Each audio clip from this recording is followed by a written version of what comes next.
Χαίρετε, γεια σε όλους όσους μας παρακολουθούν. Συνεχίζουμε στην πορεία του Συνεδρίου για την Βουλή των Αντιπροσώπων με την συνεδρία που αφορά σύγχρονες προσεγγίσεις στον Ρόλο της Βουλής των Αντιπροσώπων, μέσα στα πλαίσια της οποίας έχουμε πέντε εκλεκτούς ομιλητές που θα μιλήσουν για διάφορα συναφή ζητήματα. Πρώτα θα αρχίσουμε με την κυρία Katerina Kalaitzaki από το Πανεπιστήμιο του Εδιμβούργου. Θα συνεχίσουμε με τους Nicolas Kyriakides και Petros από το Πανεπιστήμιο της Λευκωσίας. Μετά με τον κύριο Πετρίκο και τον κύριο Αλέξανδρο Ζαχαριάδη και τέλος θα παρέμβει ο κύριος Οδυσσέας Christou. Κατά το υπόλοιπο της συνεδρίας, επειδή το πάνελ είναι επισήμως αγγλόφωνο και οι πλήστες, αν και όχι όλες οι παρουσιάσεις, θα γίνουν στα ελληνικά, θα συνεχίσω στην αγγλική από εδώ και πέραν, αλλά να σημειώσω ότι στο τέλος θα δοθεί χρόνος για ερωτήσεις και οι απαντήσεις που θα δοθούν στις ερωτήσεις θα είναι στα ελληνικά.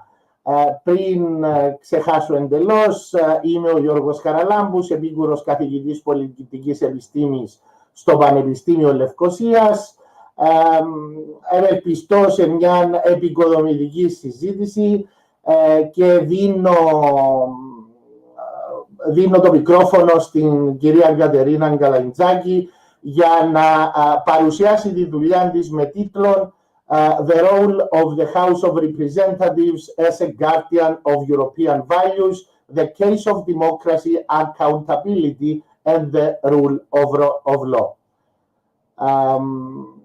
Dr. Kalaitzaki, the floor is yours. Thank you very much, Giorgos. Και εγώ με τη σειρά μου να ευχαριστήσω τους διοργανωτές αυτού του εξαιρετικού συνεδρίου και ευχαριστώ και που με έχετε μαζί σας. So I will continue in English, and the title of my paper, as already mentioned, is The Role of the House of Representatives as a Guardian of European Values, the Case of Democracy, Accountability, and the Rule of Law. Now, the overview of the presentation. The presentation will be divided in two parts. The first will discuss the role of the national parliaments under the treaties in order to identify the democratic standard placed upon EU member states, as well as the democratic characteristics of national parliaments. And then in the second part, these findings will be placed in practice to assess the role of the House of Representatives as a guardian of European values internally in two different aspects. Now, moving further to the next slide, democracy as established under Article 2 of the TU is a fundamental and core value of the EU multi-level system of governance, and a prerequisite for all the member states prior to acceding the Union. Traditionally, it entails the observation of the rule of law and the safeguarding of accountability through the institutions representing the citizens. Now, the rule of law ensures that the governments administer laws accurately and impartially, and both the rule of law and accountability of decision makers constitute an integral part of the democratic process, which ensures the legitimacy of legislative acts. Consequently, threats to democracy in one of the member states could challenge the functioning of the EU as a whole. National parliaments of EU member states, of course, along with the European Parliament, form a constituent part of this democratic legitimacy chain of the Union and have an important role in securing EU foundational values.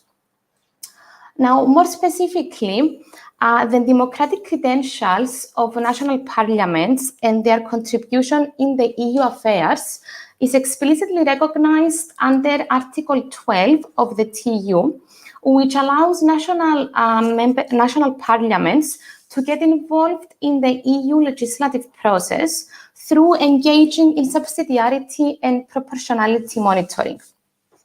At the same time, the generic nature of Article 2 of the TU and Articles 9 to 12 of the TU imply that the national parliaments have a role to play in promoting good governance internally according to the core values upon which the Union is founded. So besides the comprehensive system of checks and balances to prevent the concentration of power, according to Article 2, both democratic accountability and adherence to the rule of law are considerations of legitimate governance.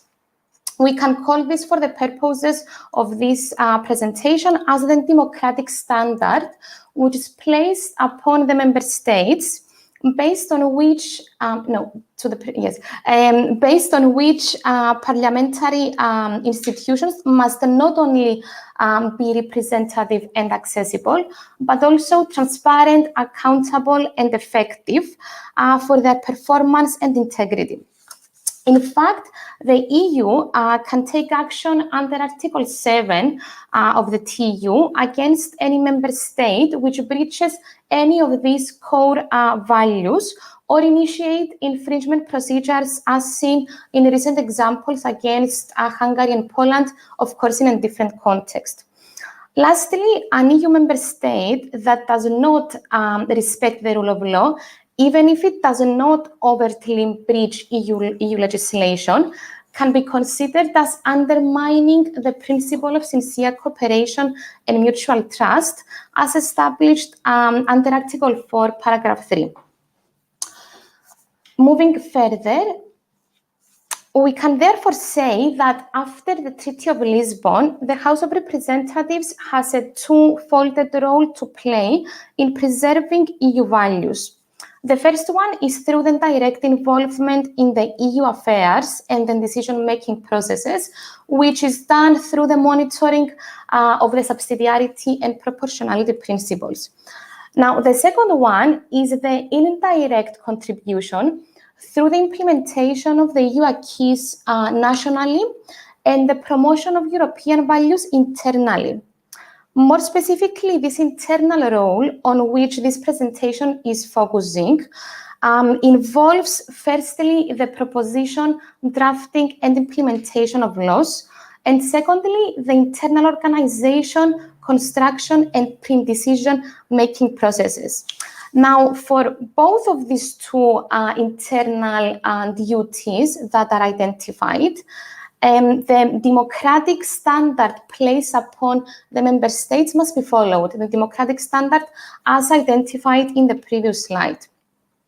So moving further, the democratic standard upon the House of Representatives for both of these aspects of the internal duty of the Parliament would involve the fact that the Parliament must be representative. It must be accessible, meaning that it involves the public in the work of the Parliament. It should be accountable for the performance in office and integrity of conduct against the exercise of arbitrary power.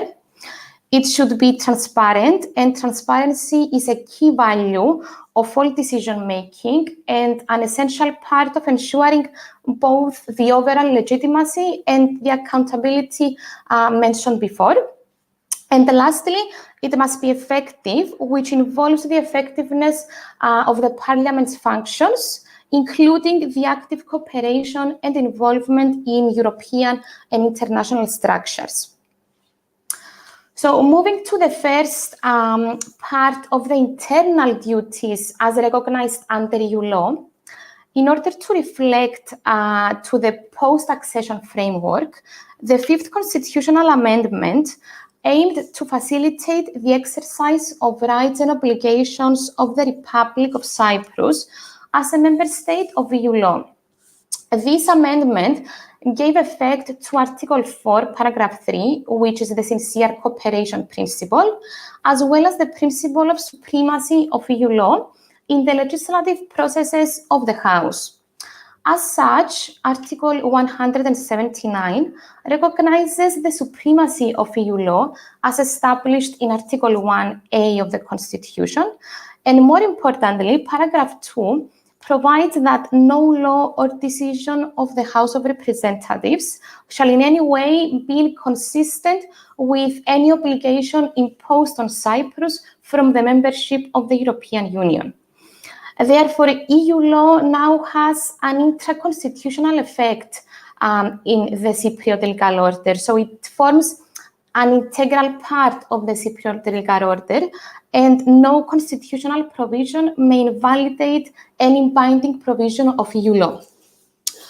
Moreover, due to the strict system of separations of power, the House of Representatives does not have power to interfere with the general direction of the policy on EU affairs, but can exercise political pressure on the government in the shaping of its position by amending or rejecting the bills introduced by the executive. It is therefore necessary to mention that the necessary framework is in place in Cyprus to give effect to union law and its foundational values, as recognized in Article 2 and the Court of Justice. Now, moving to the next slide, based on this necessary framework in place, Cyprus has not had any substantial cases of incorrect transposition of directives or wrong application of EU law in 2019, and no systemic violations of foundational values. However, Cyprus, together with Bulgaria, Belgium, and Greece, have the highest number of new cases opened against them in 2019 concerning the late transposition of directives. And for the specific case of Cyprus, this has been the case since 2015 with the late transpositions. And it is mostly the case when it comes to environmental policy areas, which is the case in the general EU approach anyway. Now, moving to the second aspect of the internal duties, which has to do with the internal organization of the House of Representatives and not so much in the adoption of laws, the first consideration is that of personal interests. Now, the personal interests of a member of the committee are currently dealt by Rule 44 of the Rule of Procedures, which states that when a member of the committee has a direct personal interest involved, she or he must declare it to the president and the members of the committee, which is not publicly made, at the beginning of the meeting. And also, according to Rule 52 of the Rules of Procedure, as amended in 2019, these declarations of incompatibility made orally before the parliamentary committee must now be included in the report to be submitted to the plenary sitting as well. Although this development is indeed positive, it is not enough to maintain the democratic standard which is set from the values of the Union as identified under this democratic standard I mentioned in the beginning. Moving to the next slide. Currently, there is no code of conduct in place for the members of the parliament, despite the repeated recommendations by Greco and the recent developments around it. Now, this presentation is further arguing that a code of conduct for the members of the parliament is also required under EU law, and not only international law and Greco, as well as under the implied duties that are identified from the treaties when it comes to the internal duties of the House of Representatives. So this code of conduct should be established to provide clear guidance on the conflicts of interest and related issues, which could include secondary activities and financial interests, outside ties and third-party contacts, or even the post-employment situation. Within the same framework, preventive measures against potential conflicts of interest must also be enhanced, including those that may emerge during the parliamentary proceedings, which should be articulated clearly in written form. Similarly, the drafted Code of Conduct, which was presented earlier this year in the beginning of 2020, provides a clear definition of personal interest and what we mean by a conflict of interest, as well as guidance on how to disclose this kind of personal interests. In terms of transparency, the drafted Code of Conduct again provides that each member of the parliament must submit a declaration of conflict of interest arising in the performance of their duties, while the Speaker of the Parliament would need to make public any such statement of conflict of interest electronically. It is also important to ensure that the effectiveness of these standards is there through adequate monitoring and enforcement, which can be accomplished through the formalization of such a code of conduct in the rules of procedure, which would make the code legally binding, with the possibility of disciplinary proceedings in case of breach. Now, until such rules are put in place, the requirements of accessibility, accountability, and transparency, which form part of this democratic standard that has been identified in the beginning of the presentation under EU law, we can say that they're not entirely satisfied. Moving to the concluding remarks, notwithstanding the process of integration and Europeanization, national parliaments remain constitutionally relevant in the EU decision-making process on the EU level and continue to fulfill their primary democratic function of controlling their executive on the national level. Also, now more than ever, national parliaments play a very important role in preserving European values, including democracy, accountability, and the rule of law, in an enlarged and multi-level union, which is constantly found under a state of crisis, such as the ongoing rule of law crisis, in the context of judicial independence. So another rule of law crisis could emerge that could come out, that could derive from this kind of breaches of the House of Representatives in various member states. So in the context of drafting and implementing legislation, the House of Representatives has the appropriate system in place to give supremacy to EU law and to scrutinize the adoption of legislation against European principles and values. But it seems that the effectiveness of the institution is undermined by the high numbers of late transpositions into national law, while at the same time, when it comes to the internal organization and construction of the House of Representatives, it also seems to undermine this democratic standard placed upon it due to the gaps in accessibility, accountability, and transparency. So I would like to conclude this presentation by saying that even when acting outside the scope of EU law, member states need to have due regard to EU law and comply with the Union foundational values and democratic standards. And this covers the functioning of the House of Representatives as well, as the legislative branch of the government. Thank you.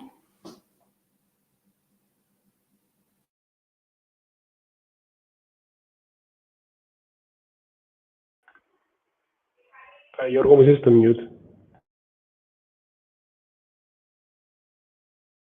Sorry, I was talking to myself apparently. Thank you, Dr. Kalaitzaki, very much, both for the very elaborate presentation and for putting on the table a number of key issues that are very relevant in terms of what we have seen in recent weeks, regarding conflicts of interest within the Parliament and the issues of transparency, accessibility, and accountability, which I would think link very directly to the next presentation by Nicolas, Kyriakides, and Petros, who are essentially, from what I understand, are going to engage with these issues and propose an online legislative observatory. Their presentation is titled Transparency and Accountability for the Cypriot Legislature, an online legislative observatory for the House of Representatives. Dr. Kyriakides and Dr. Petros, the floor is yours. Thank you very much, Giorgos. Just to clarify, I'm not a doctor yet. I'm still doing my PhD. And for the purpose of this specific terminology that we're using in this presentation, we will actually switch to Greek. So apologies for our non-Greek speaking audience. Θα συνεχίσουμε στα ελληνικά με αυτήν την παρουσίαση που αφορά τη διαφάνεια και λογοδοσία όσον αφορά την Κυπριακή νομοθεσία, συζητώντας για ένα διαδικτυακό παρατηρητήριο για την Βουλή των Αντιπροσώπων. Και θα ξεκινήσουμε με ένα εισαγωγικό σημείωμα για να πούμε περισσότερα για τη δομή. Slide παρακαλώ, για αυτής της παρουσίασης. Καταρχήν θα δούμε γενικά το ιστορικό και ένα γενικότερο πλαίσιο στο που βρισκόμαστε σήμερα και κάποια θεωρητικά σημειώματα. Μετά θα προχωρήσουμε με τι εφαρμόζεται αυτή τη στιγμή, τη σήμερον ημέρα στην Κυπριακή Δημοκρατία. Θα συγκρίνουμε σε μεταγενέστερο στάδιο με το τι συμβαίνει στο εξωτερικό και σε άλλες περιπτώσεις με άλλα παρατηρητήρια. Θα προχωρήσουμε με κάποιες πολιτικές σημειώσεις, κάποιες συστάσεις αν θέλετε, και μετά θα δείξουμε τη δουλειά που έχουμε εκπληρώσει μέχρι στιγμής εμείς μαζί με τον συνάδελφο τον κύριο Kyriakide, και μετά θα σας πούμε περισσότερο για το τι ετοιμάζουμε για το μέλλον. Επόμενη διαφάνεια παρακαλώ.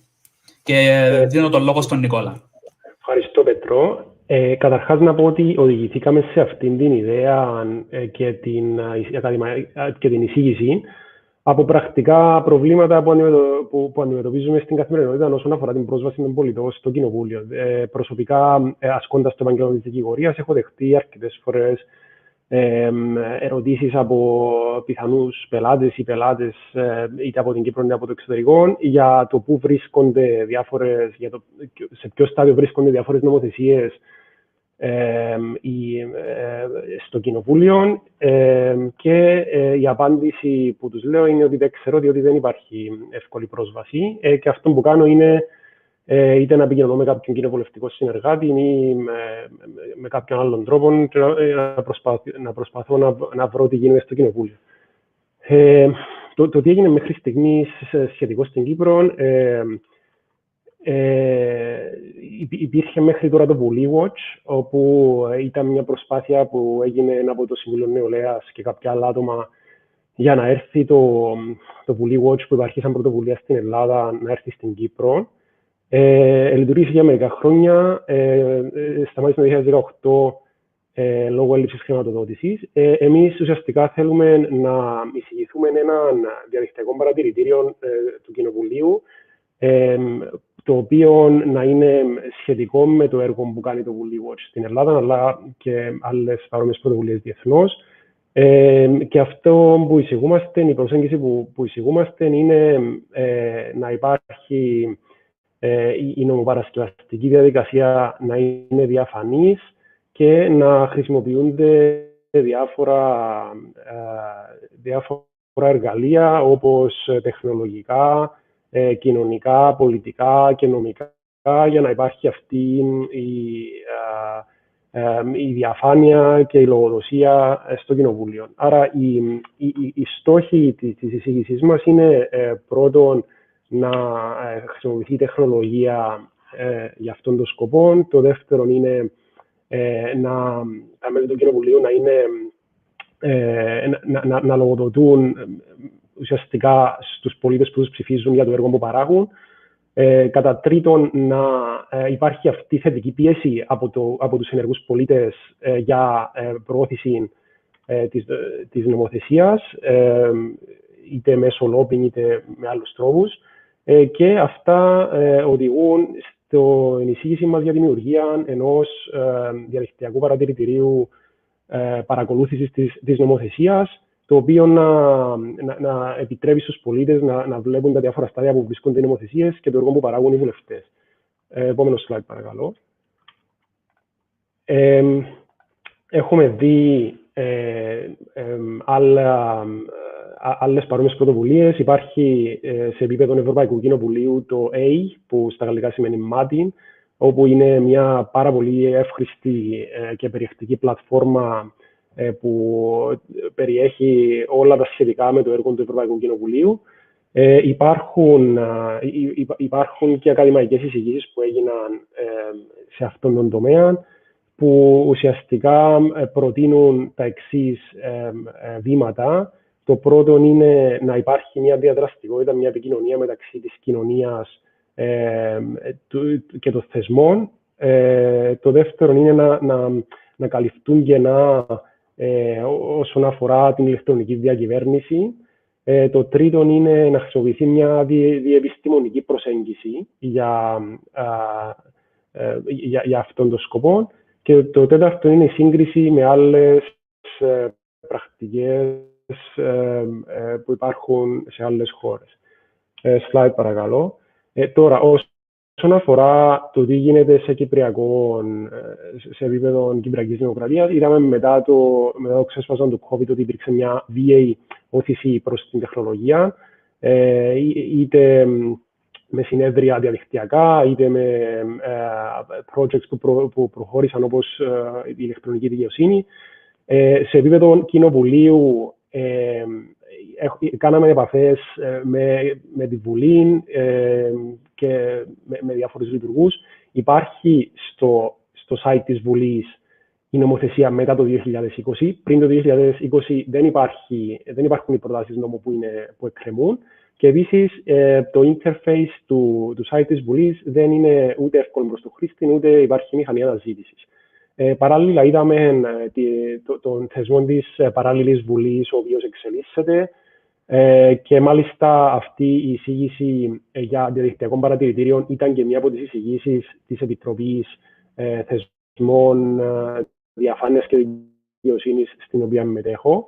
Επίσης, βλέπουμε το lobbying να μην είναι ρυθμισμένο, όπως αναφέρθηκε και σε προηγούμενες παρουσιάσεις και στην έρευνα του καθηγητή Εμιλιανίδη και της Βάιας Πολυζωίδου.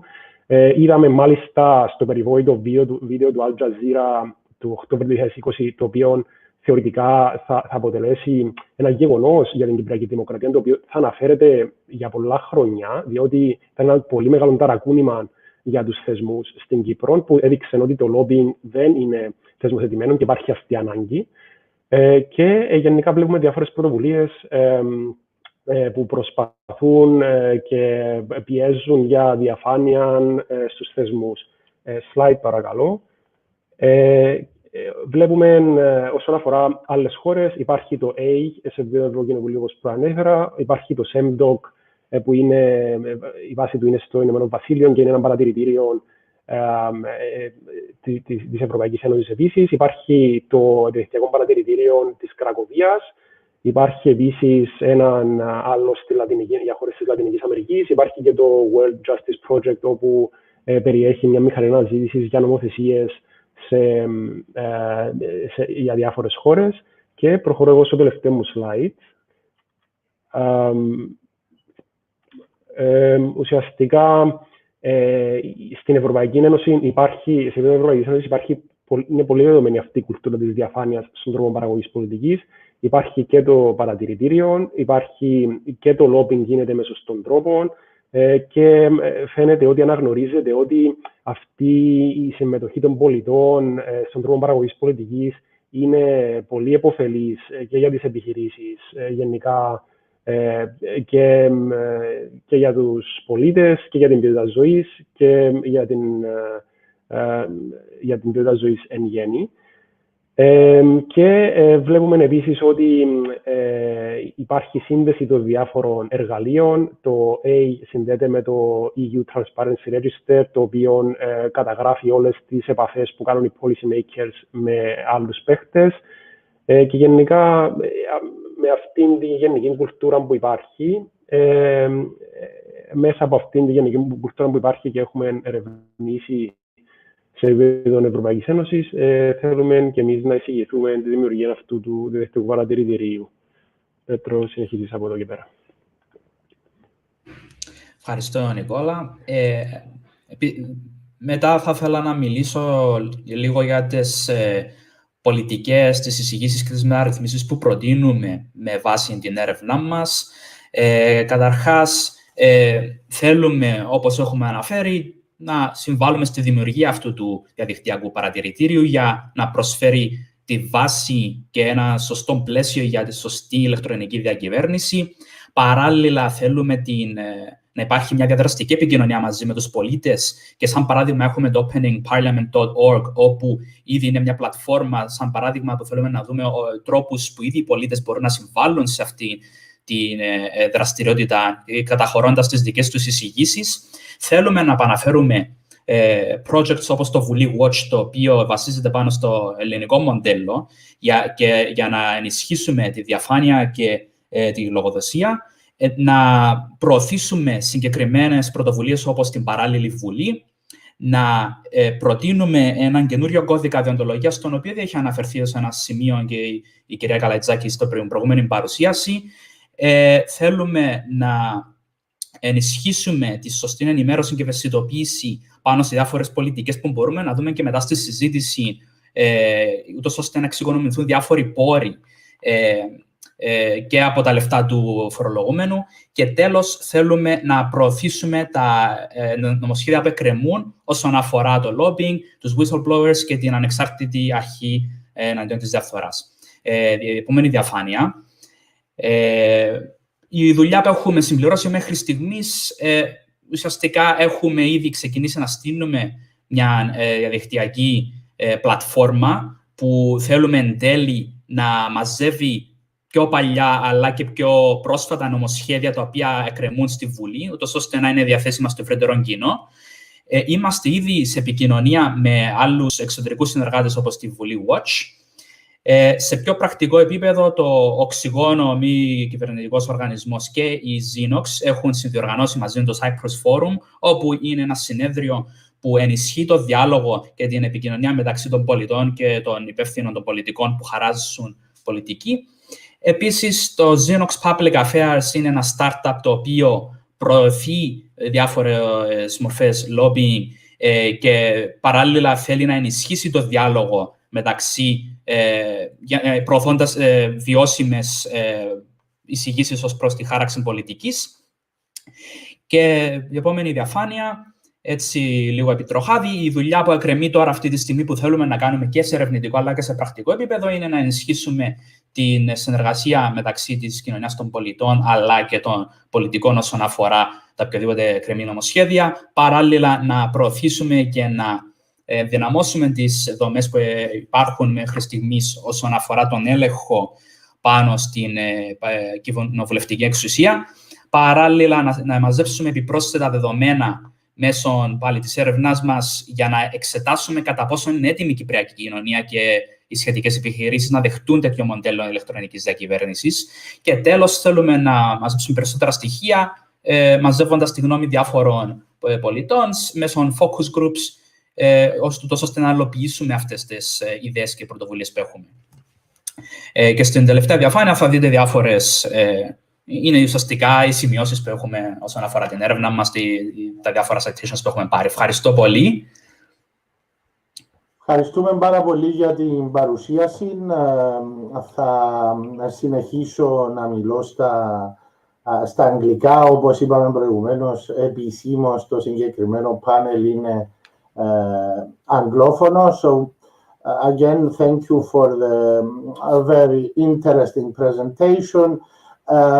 And if I can raise preliminarily 2 points very quickly in relation to a potential observatory, I would also talk about the various statistics presented and generated and accessible to the public, generated by the House of Representatives, which could potentially be discussed at the end of the panel, and which, of course, relate to the issues of transparency and how the average citizen can navigate the various data provided by the institution, so as to generate a valid opinion either for particular MPs or for the House as a whole.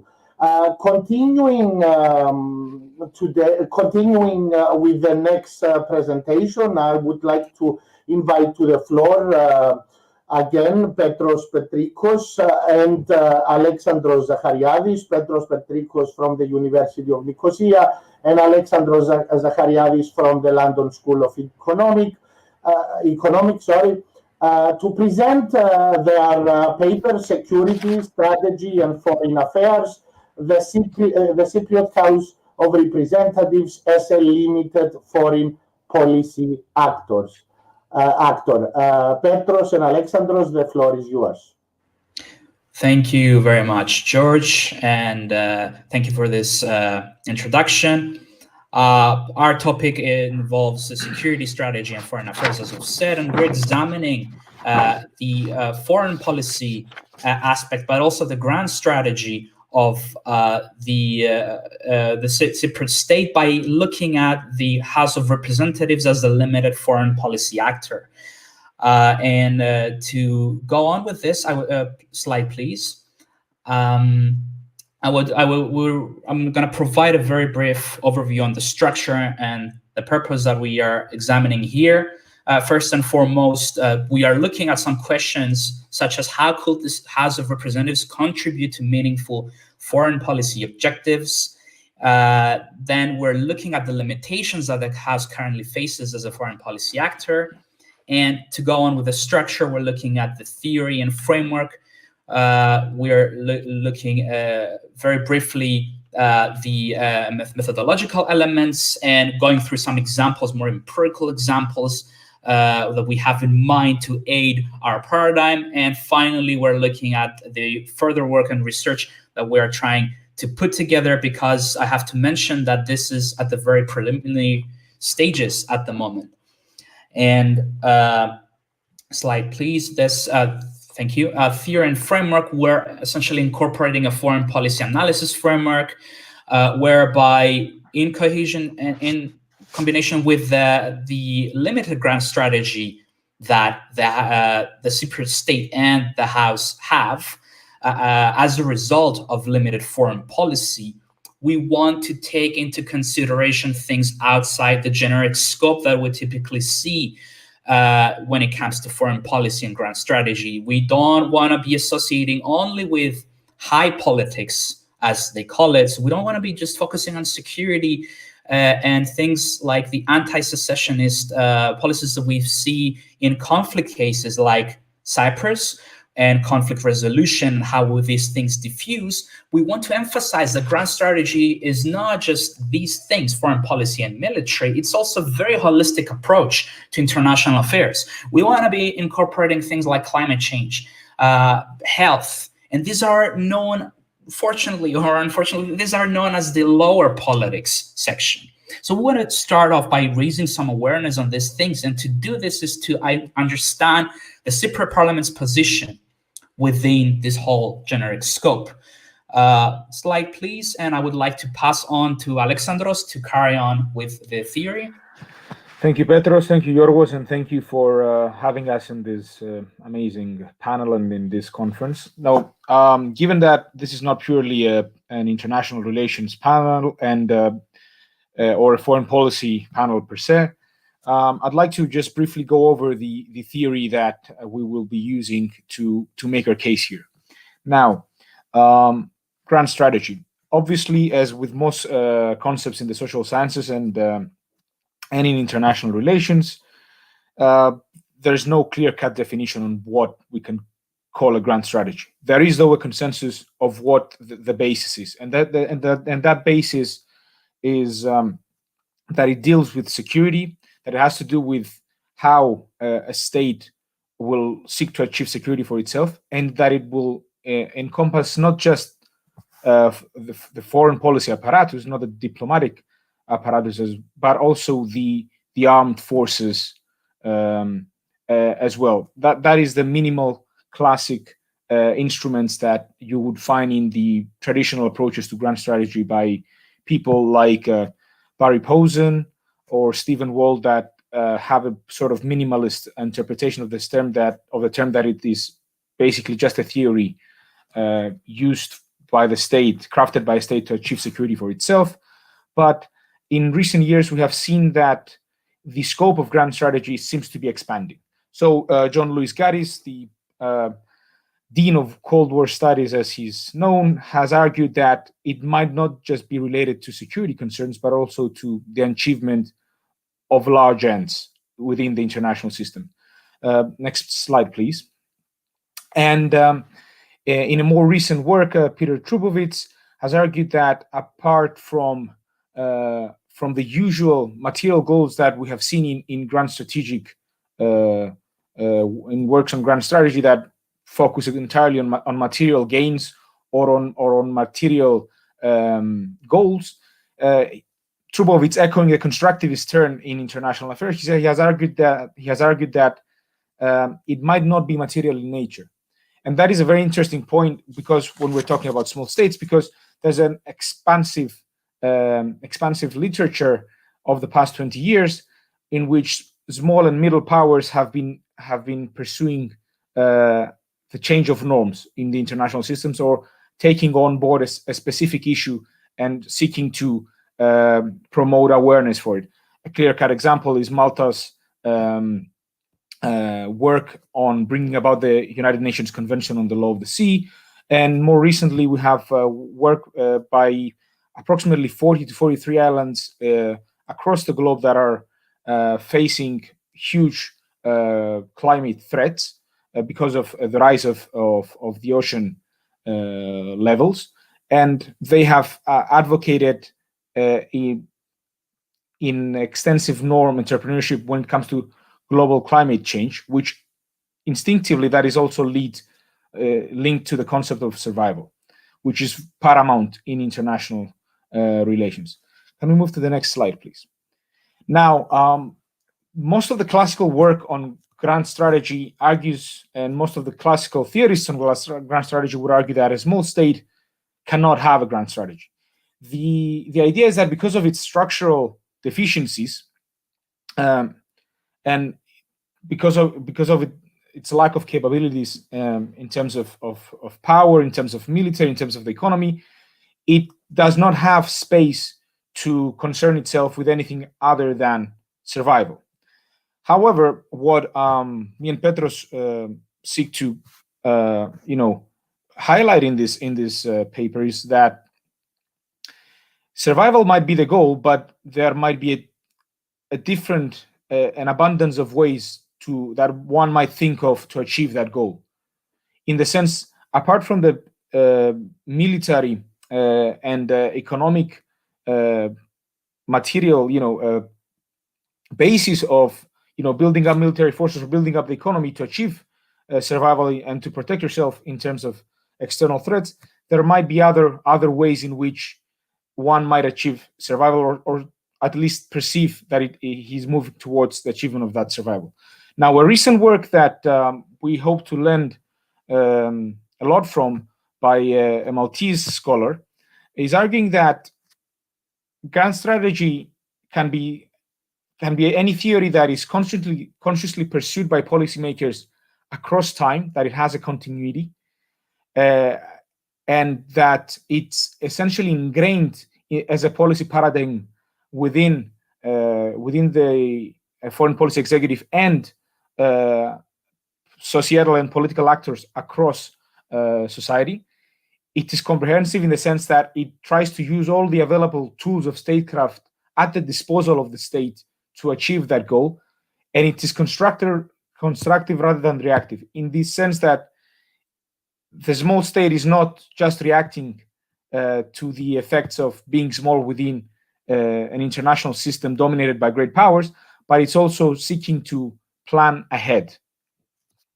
Can we move on to the next slide, please? Now, we're merging that with foreign policy analysis. This is not, we're not reinventing the wheel here. This is something that it's being done. Most foreign policy analysis works would have foreign policy outcomes or grand strategic outcomes as the sort of dependent variable in their design.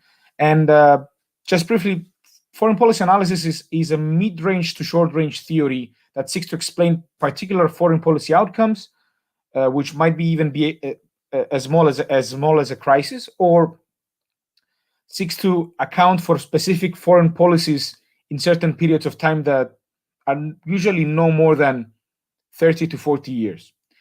This is in contrast to the macro theories of international politics.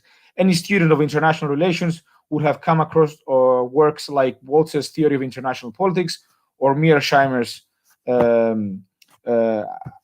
offensive realism theories, or the neoliberal institutionalism of Keohane, that essentially seek to explain politics not just in specific places and in specific times, but across time and across the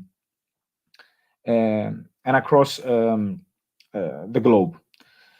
Now, foreign policy analysis usually deals with the mapping of foreign policy decision making.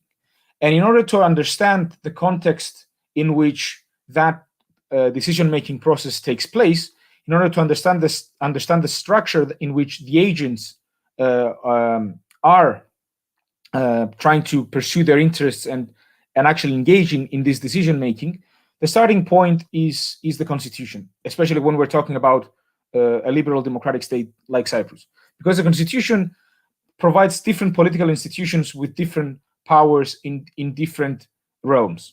And in the case of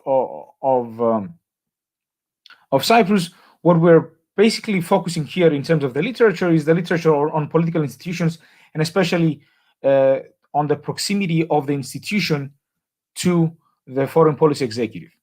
Now, in the case of Cyprus, the foreign policy executive is the president of the republic, and at the same time, the parliament has a very limited constitutional role in how it can affect foreign policy in almost the majority of cases. Petros, please continue. Yeah, thank you very much.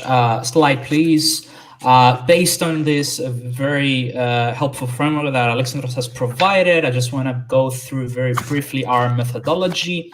The way, as I've mentioned, this is at the very preliminary phase right now, but it's very useful for parliamentary studies in Cyprus, and it is also a starting point for comparative politics when we want to examine grand strategy and foreign policy analysis in other countries.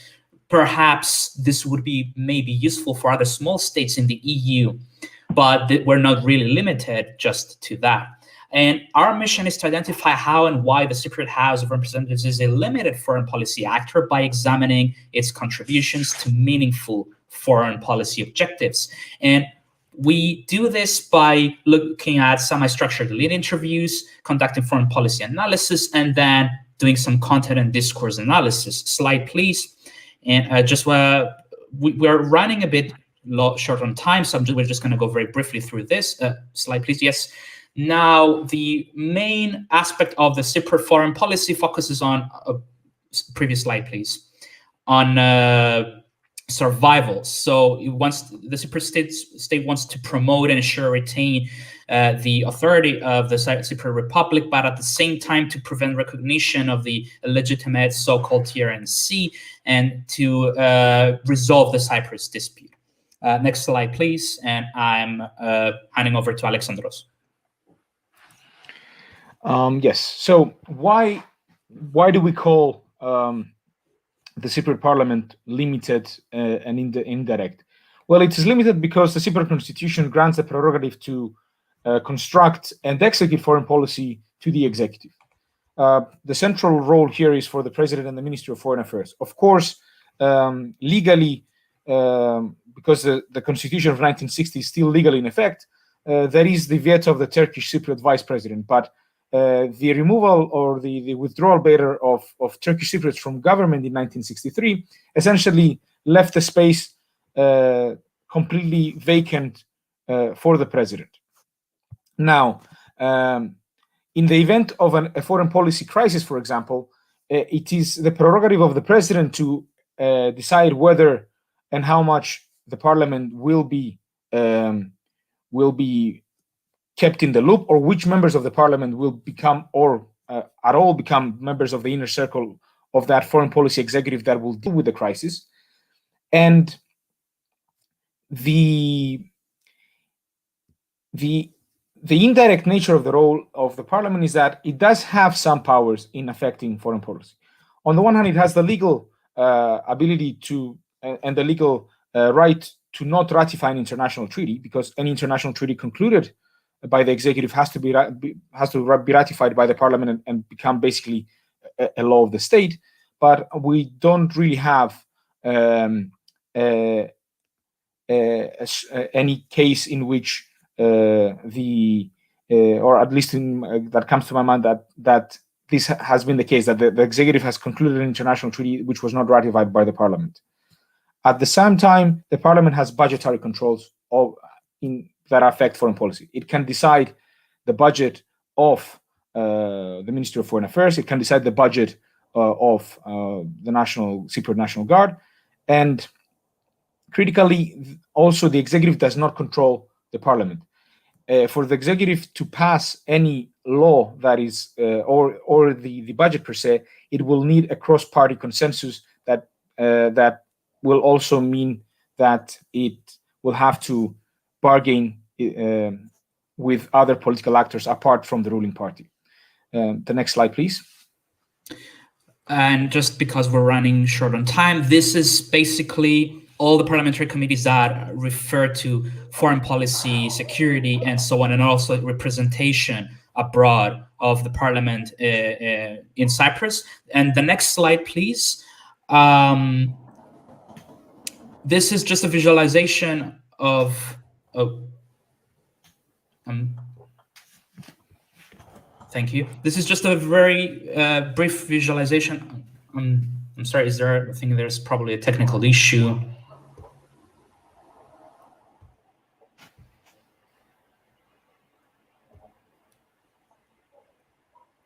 We cannot see the slides. Thank you. So there's the more hard examples of what the parliament can actually, how the parliament can actually influence foreign policy and defense, which is down to how it approves or rejects the budget for the Ministry of Defense or Ministry of Foreign Affairs. It changes the dynamics as a result for policy and decision-making, but ultimately it is also limited by the presidential veto. And we have a case study here as well, where former President Dimitris Christofias exercised his veto on the bilateral cooperation of Partnership for Peace with NATO. And the more softer examples include the representation of a parliamentary authority to the Council of Europe and other bodies, promoting Cypriot agenda directly from the House legislators in the international sphere and the regional in the EU, and also it exerts pressure and secures cooperation on domestic and foreign policy. For instance, as I've mentioned already, prevents the recognition of the so-called illegitimate TRNC republic. And the next slide is our very final slide. Alexandros?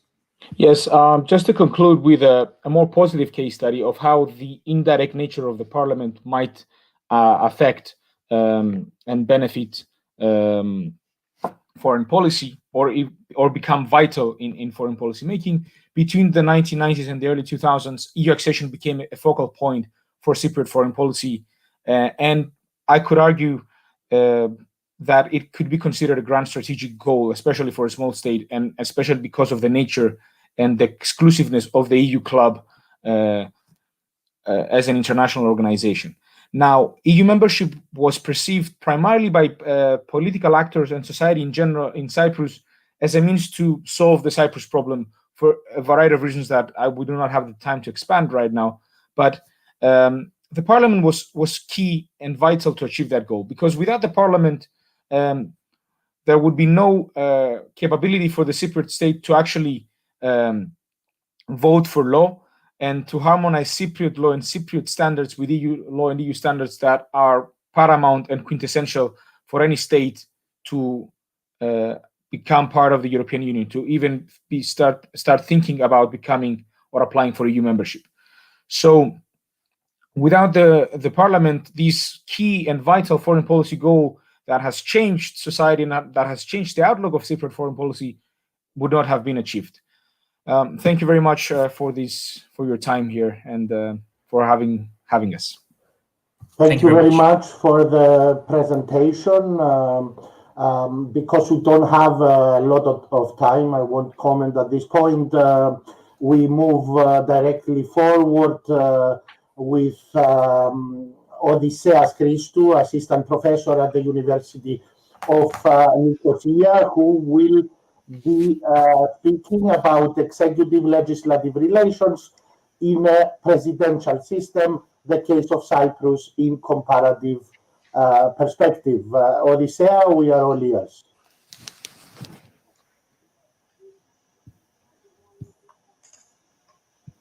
Thank you, Giorgos. Apologies for lateness as well. I was teaching. Can you guys see my presentation as well? Yes, we can see it. Okay, so our topic for the day is executive legislative relations in a presidential system, the case of Cyprus in a comparative perspective, even though we don't really have a lot of time to go into the complexities of a comparative approach. Let me also take time so that I can monitor myself accordingly. So what I want to do is a few things. Number one, to start with a characterization of executive legislative relations, what is usually referred to as checks and balances, not really in a detailed categorization of checks and balances, but the nature of checks and balances in constitutional design. In the case of Cyprus, to try to characterize the case of Cyprus according to some generalized standards, to look at the case of Cyprus from the perspective of presidentialism, and actually to look at presidentialism more generally within this duality of parliamentarism versus presidentialism, to look at the Constitution of 1960 from the perspective of the consociational model of power sharing, and then return to some concluding remarks of the nature of presidentialism in Cyprus as a result of the development not only of the characteristics of the Constitution, but of the post-1964 usage of the constitutional parameters under the doctrine of necessity. So the first thing to say is to make this juxtaposition between parliamentarism versus presidentialism in a kind of simplistic way, as if these are the only two ways of governing a state. I exclude hybridity in all its various forms in order to highlight some of the issues of presidentialism, because ultimately I want to ask the question and hopefully provide an answer that may be even a little bit provocative on whether Cyprus is actually a presidential system by design. We don't have time to go into the details of parliamentarism versus presidentialism, but two of the key features that basically lead, again, I'm generalizing here, the relevant literature to mostly side with parliamentarism as a better alternative to governance is the centralization of power in presidentialism that is seen usually to also include authoritarian pitfalls in the sense of the possibility of presidentialism taking on authoritarian characteristics. However, on the other hand, there is a clear demarcation of checks and balances from the perspective of parliamentarism, because the boundaries of executive-legislative relations are much more exact than the parliamentary approach. And when I say parliamentarism, again, I'm being very general in describing mostly the sort of canonical model of parliamentarism, which is the Westminster model. Whereas in the case of presidentialism, and that's my next point, there is really no model of presidentialism as such. Much of the literature that I just described, the comparative literature on the juxtaposition of these two approaches, revolves around these two main ideas. Number one, the proposal of the US system as an exceptional presidential model, which I would say this is not the case. The American experience has not really informed the rest of the world in terms of the adoption of the characteristics of its constitutional design. We don't really find American mimicry of the American model. In fact, also I would say, but this is a discussion, an extended discussion for another time, that the American experience represents a cautionary tale against the expectation of a kind of path-dependent constitutional design where the original intent ends up being the outcome that was intended. What I mean more specifically is that the American case was designed as a constitutional system of weak presidentialism. However, what we have seen over time has been the rise in the extent of American presidential power caused by mostly by external variables, including also some internal variables. So the reaction of the United States, mostly in its placement in the international system, led to a deviation, a divergence from that path originally designed. The other major category is Latin American presidentialism, where we see a kind of a reverse trend, a common assumption of presidential dominance that is, I would say, mostly characterized by the depiction of presidentialism, especially during the Cold War, of strongmen in power in Latin American states, both Central American and South American, but that is not really supported by the historical record, where we see basically, again, a kind of weak presidentialism, where the ability of the president to enact policy is subject to the checks and balances, especially of the legislature.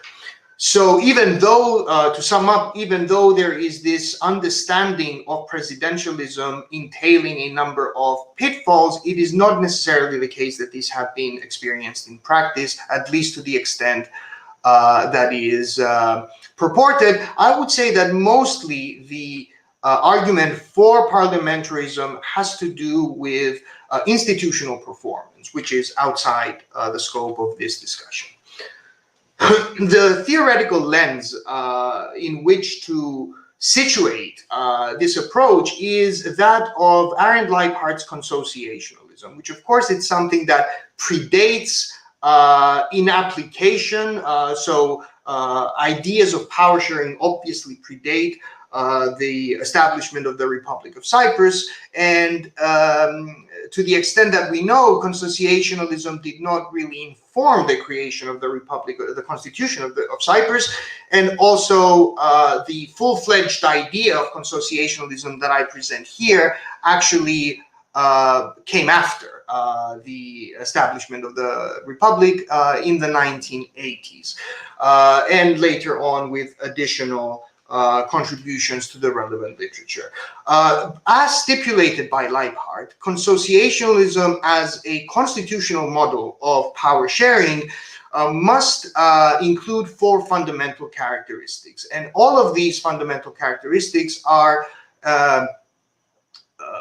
present in the 1960 Constitution. Namely, they are a governmental model by grand coalition. I am not going to go through the provisions, obviously, article by article of the Constitution, but the first one is the easiest to describe: by a bicommunal council of ministers, by apportionment of 7 Greek to 3 Turkish Cypriot ministers, designated separately and respectively by the president and the vice president.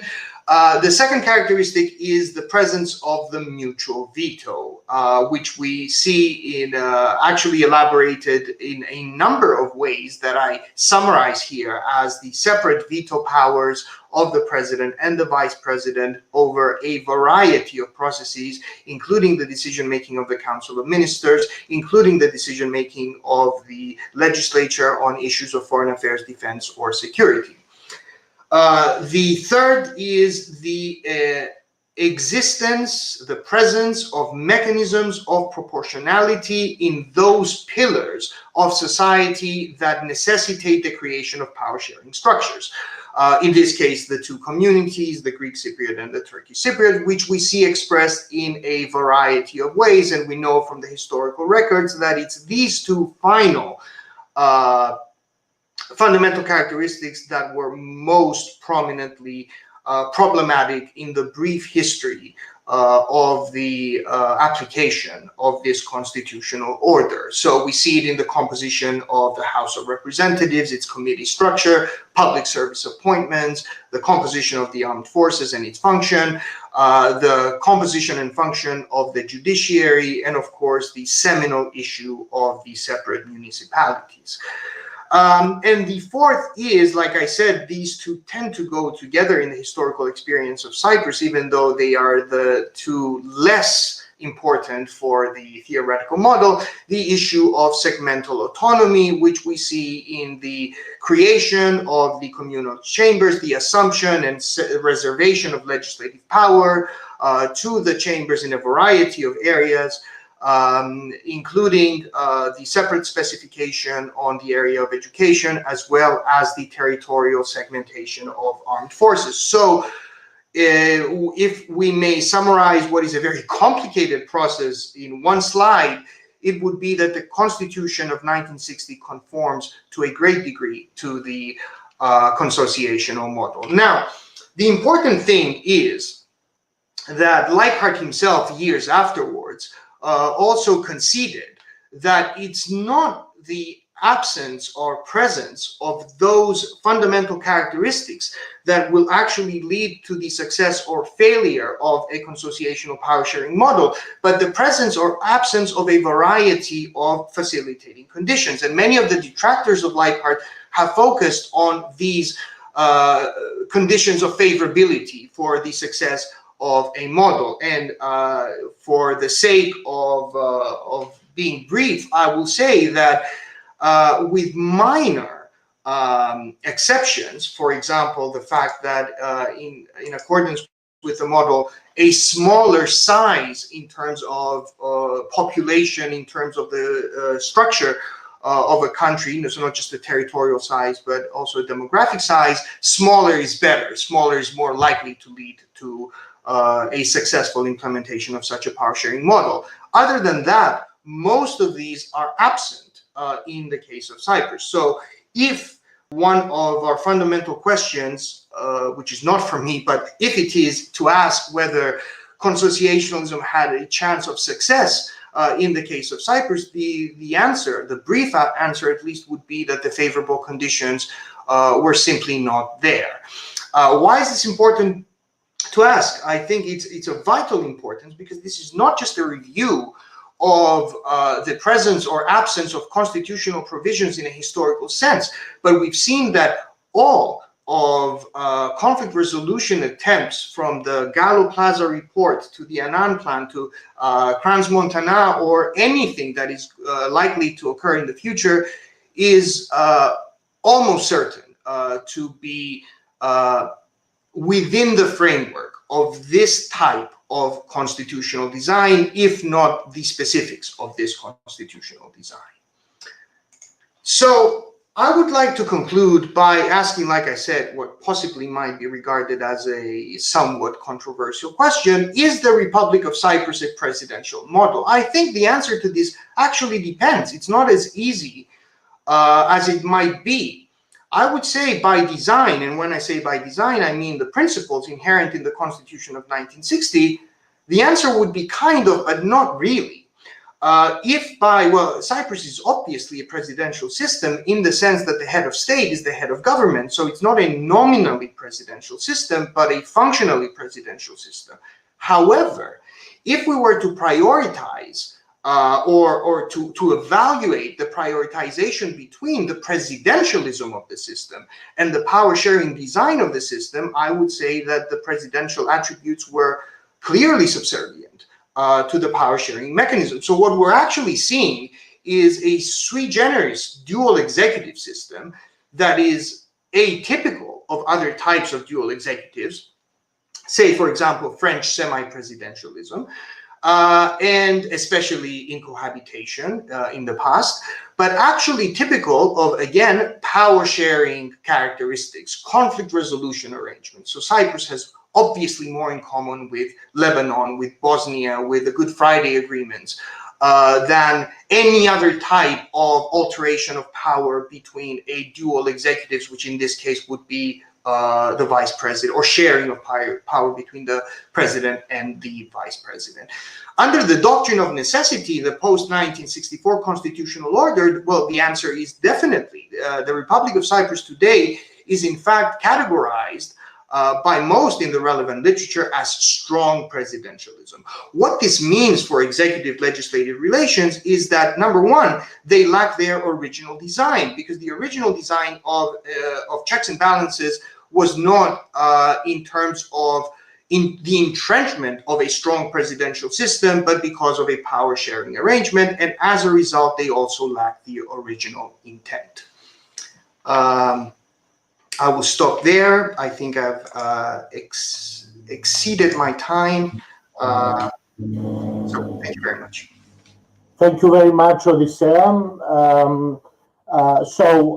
Before we wrap up, we can open the floor to discussion.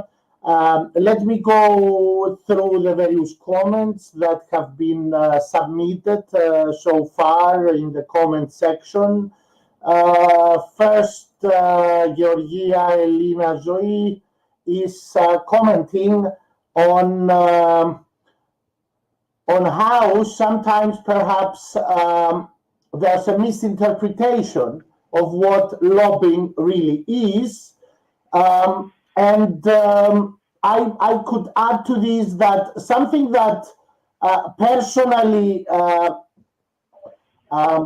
I consider important in terms of what happened recently is that after the revelation of the scandals by Al Jazeera, the President of Parliament issued a statement the next day in which he said essentially that he was victimized. And for a couple of days, he refused to give up his position, and essentially the political and social climate forced him to eventually do that. So perhaps in that direction, the speakers could comment on what kind of procedures should be in line in order to avoid such blurring of the lines, of the concepts, of the principles that should be inviolable for any House of Representatives in the world. Αν μπορώ να προσθέσω κάτι, επειδή το σχόλιο αναφερόταν σε κάτι που είπα εγώ για το βίντεο του Al Jazeera σχετικά με το lobbying. Έχω απαντήσει στο comment στο YouTube. Δεν είπα ότι οι συγκεκριμένες πράξεις ήταν lobbying. Απλά είπα με αφορμή εκείνον το βίντεο, πρέπει και το θέμα του lobbying να ρυθμιστεί, έτσι ώστε ενδεχομένως να μην χρειάζονται τέτοιες πρακτικές. Τώρα, αν εμπίπτει στον ορισμό του lobbying εκείνα που είδαμε στο βίντεο ή όχι, το ξέρω, το είχε μπει σε δημόσια συζήτηση ο Ιωνάς Νικολάου, κάποιοι διαφώνησαν, δεν είπα είτε το έναν είτε το άλλο, απλά είπα ότι με αφορμή εκείνον το βίντεο, το οποίο, όπως είπα, θα το θυμόμαστε στο μέλλον, όπως λέμε, η 11η Σεπτεμβρίου ή ξέρω εγώ, ένα πολύ συνταρακτικό γεγονός, θα λέμε το βίντεο του Al Jazeera τον Οκτώβριο του 2020. Θεωρώ είναι κάτι που έχει συνταράξει τα νερά, όπως είπα. Ναι, κύριε Kyriakide, είδα το σχόλιο σας και συμφωνώ απόλυτα, έχοντας ακούσει την παρουσίασή σας, ότι δεν είπετε αυτόν που τίθεται σαν σχόλιο από την αγαπητή κυρία Γεωργία Έλληνα Ζωή, αλλά αφού έχει ανοίξει το θέμα, ίσως να μπορείτε να εισηγηθείτε ένα-δύο σημεία τα οποία να έχουμε υπόψη όσον αφορά τον τρόπο της ρύθμισης τόσο της έννοιας του lobbying όσο και της διαδικασίας του. Προχωρώ όμως και θα έρθω στο τέλος να σας δώσω τον λόγο για όλα τα σχόλια μαζί, ο καθένας αυτό που του αντιστοιχεί. Υπάρχει ακόμα... άρχισα να μιλώ στα ελληνικά, προηγουμένως μιλούσα στα αγγλικά. Λοιπόν, είπαμε ότι θα μιλήσουμε στα ελληνικά στο τέλος, άρα συνεχίζω ως έχει. Υπάρχει ένα σχόλιο από τον κύριο Μιχάλη Παπαγιακόβου, από τον κύριο Giorgos Νικολαίδης, πώς μπορούμε να βελτιώσουμε τον ρόλο της παράλληλης Βουλής εάν υπάρχουν συγκεκριμένες εισηγήσεις. Θεωρώ ότι ήδη ετέθηκαν κάποιες συγκεκριμένες εισηγήσεις στην παρουσίαση του κύριου Kyriakide και του κύριου Πετρίκου. Έχουν την ευκαιρία να δευτερολογήσουν ως προς αυτόν το θέμα, εάν το επιθυμούν. Ο κύριος Μιχάλης Παπαγιακόβου αναφέρει ότι έχει πολλά συμβούλια η παράλληλη Βουλή και ένα σημαντικό ζήτημα είναι να διεξάγονται οι συσκέψεις τους, άρα να υπάρχουν συστηματικά Zoom calls και Facebook groups κλπ. Και αυτό μπορεί να σχολιαστεί από τον κύριο Kyriakide και τον κύριο Πετρίκο, από ό,τι αντιλαμβάνομαι. Ο κύριος Μιχάλης Παπαγιακόβου επίσης αναφέρει, αν μπορείτε να του στείλετε τις παρουσιάσεις σας στο email του που αναγράφεται εκεί, απλά να σημειώσω ότι το βίντεο αυτό θα βρίσκεται από εδώ και πέρα live στο διαδίκτυο και μέσα στο βίντεο βρίσκονται και οι παρουσιάσεις, οι full παρουσιάσεις από την αρχή μέχρι το τέλος. Άρα κύριε Παπαγιακόβου, αν μας ακούτε, έχετε ήδη πρόσβαση στις παρουσιάσεις. Εάν όμως επιθυμούν οι ομιλητές, μπορούν να επικοινωνήσουν με τον κύριο Παπαγιακόβου και να τους στείλουν και τα PowerPoints που έχουν ετοιμάσει. Υπάρχει ακόμα μια ερώτηση από την κυρία Χριστιανά Μάκη προς Πέτρον και Αλέξανδρο. Μιλήσατε για Grand Strategy μικρών κρατών και αναφέρατε τη Μάλτα ως παράδειγμα. Μπορείτε να μιλήσετε για τη Σιγκαπούρη και με ποιον τρόπο έχει φτάσει σε τέτοιον υψηλό επίπεδο ανάπτυξης μετά την ανεξαρτησία της? Δεν παίζει ρόλο η ύπαρξη Grand Strategy? Άρα η ερώτηση αυτή είναι για τον κύριο Πετρίκο και τον κύριο Ζαχαριάδη. Ο αγαπητός ο Δημήτρης ο Κούρτης σημειώνει ότι το EU-Canada Comprehensive Economic and Trade Agreement δεν θέλετε, πώς να το πω, δεν αποφασίστηκε, δεν ελήφθηκε απόφαση γι' αυτόν από την Βουλή των Αντιπροσώπων, παρόλο που υιοθετήθηκε από τις κυβερνήσεις των μελών κρατών και τους θεσμούς της Ευρωπαϊκής Ένωσης. Και πάλι το σχόλιο πάει στον κύριο Kyriakide και στον κύριο Πετρίκον. Η κυρία Χριστιανά Μάκη επίσης ερωτά, μπορείτε να σχολιάσετε κατά πόσον η ύπαρξη περιορισμένης κυριαρχίας επηρεάζει την ύπαρξη και εφαρμογή ενός Grand Strategy? Και προχωρώντας,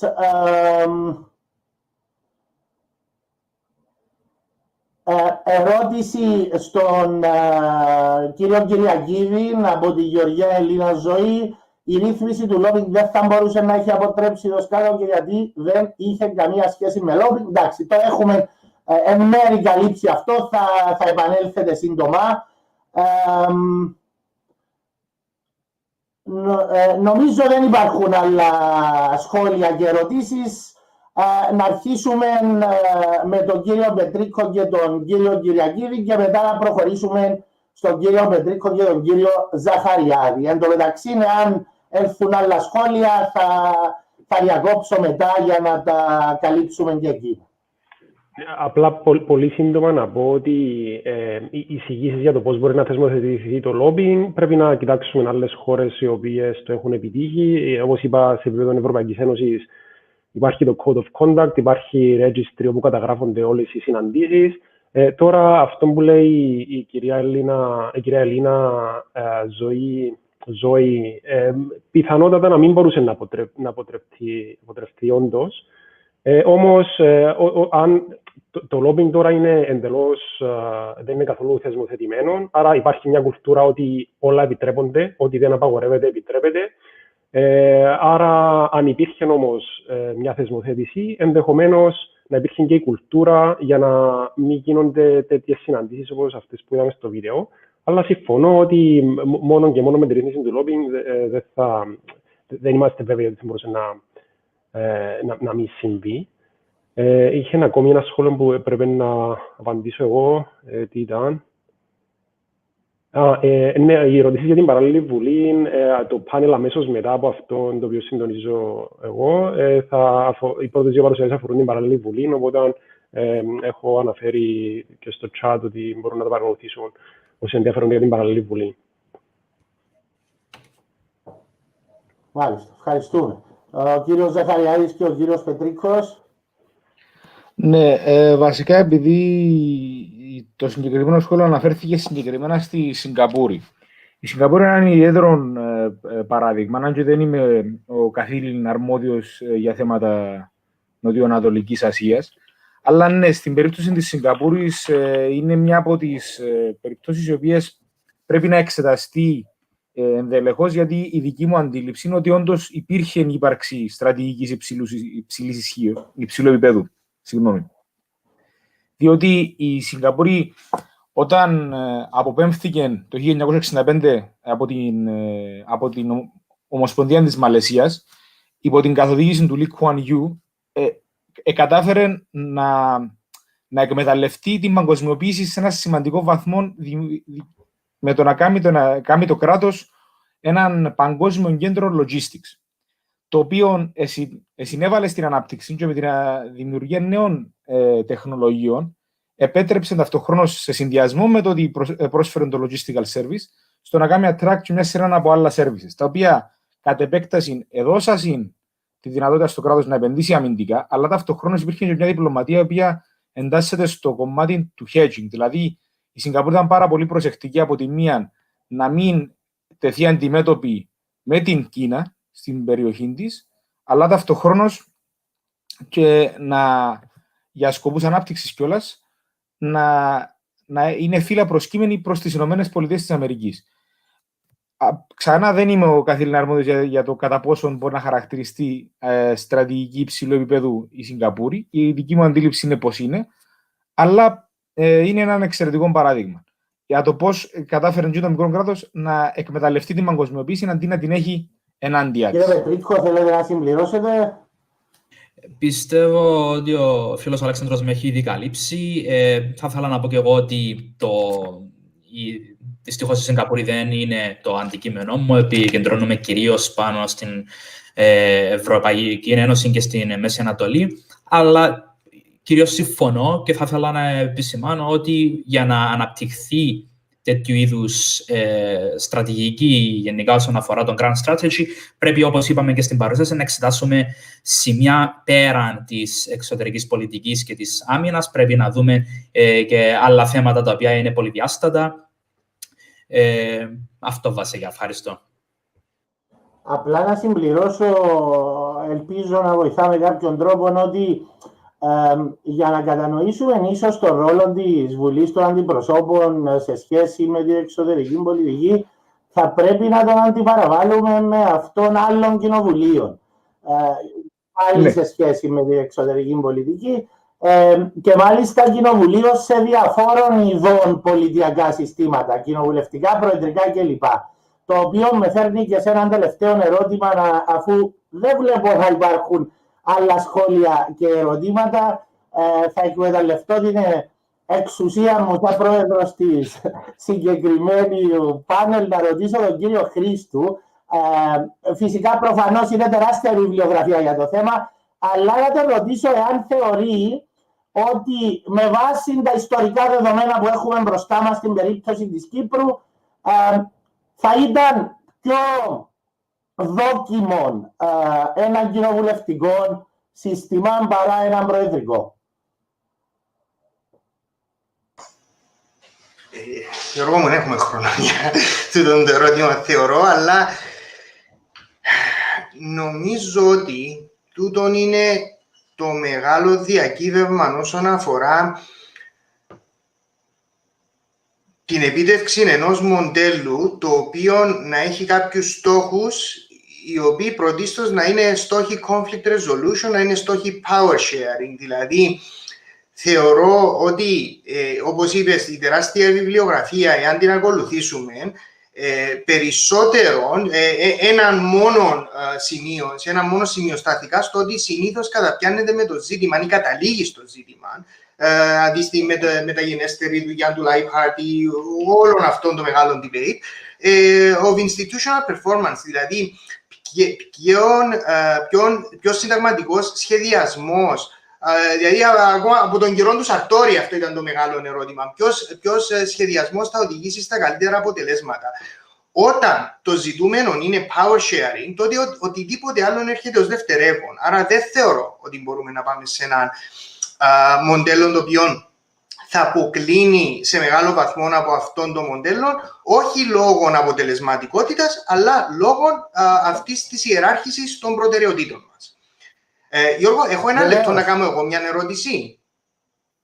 Θέλω να κάνω μια ερώτηση / σχόλιο για τον Αλέξανδρο και τον Πέτρο, διότι χρησιμοποιούν τις θεωρίες των χώρων του Grand Strategy για να συζητήσουν κάτι επιλεκτικά, όπου υπάρχουν θεωρητικές προσεγγίσεις που να τους βοηθούν, αλλά δεν φαίνεται να τις χρησιμοποιούν. Για παράδειγμα, γιατί να ασχολούμαστε με τον Posen ή με τον Walt τη στιγμή που υπάρχει, αναφέρατε το Christensen ή ο Ζακάρια ή άλλοι του Neoclassical Realism, που θεωρώ γνωρίζετε τη διαφοροποίηση, που επιτρέπουν τούτον το disaggregation του unitary actor approach, που τούτο θέλετε να κάνετε. Άρα, από τη μια θέλετε να κάνετε το φακό μέσα στο κράτος, υπάρχουν θεωρίες οι οποίες σας βοηθούν. Προφανώς, προσωπικά η έρευνα μου ήταν ότι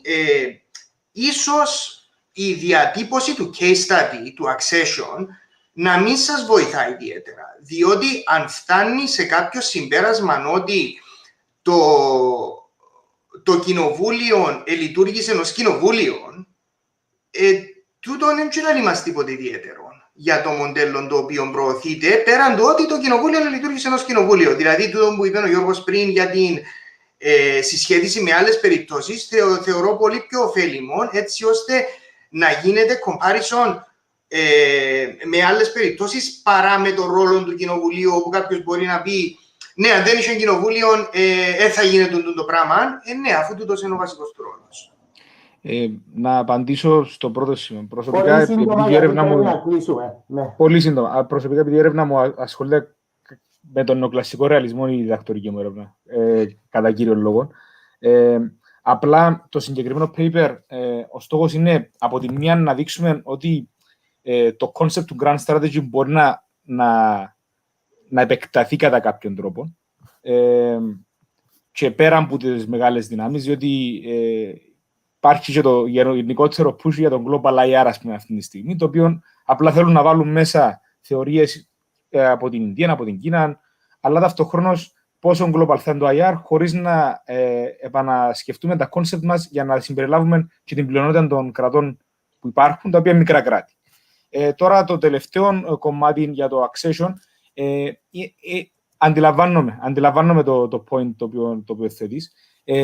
Απλά εν κατακλείδη να πω ότι είναι ενδιαφέρον case study, γιατί όχι κατά ανάγκη σαν για το κοινοβούλιο ίσως, αλλά ίσως αν αλλάξει το paper να πάει σε κάτι πιο ευρύτερο, ότι το accession σε έναν international organization μπορεί να είναι κύριος στόχος εξωτερικής πολιτικής για ένα μικρό κράτος, για μια σειρά από λόγους. Και προφανώς το κοινοβούλιο παίζει ένα σημαντικό ρόλο. Μάλιστα.